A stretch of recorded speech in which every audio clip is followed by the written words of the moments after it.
কালীঘাটে গিয়ে ভাঙচুরের ভাইরাল অডিও ক্লিপের সূত্র ধরে 3 জনকে গ্রেফতার। বাঁশদ্রোণী থানার পুলিশ গ্রেফতার করেন 3 জনকে।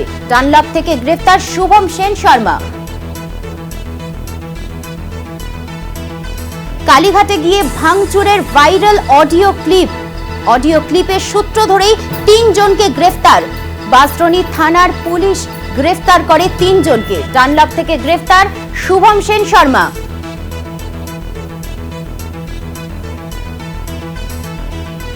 এই মুহূর্তে যে খবরে নজর রাখছি, কালীঘাটে গিয়ে ভাঙচুরের ভাইরাল অডিও ক্লিপ। বাঁশদ্রোণী থানায় পুলিশ গ্রেফতার করে 3 জনকে। ডানলপ থেকে গ্রেফতার হয় শুভম সেন শর্মা।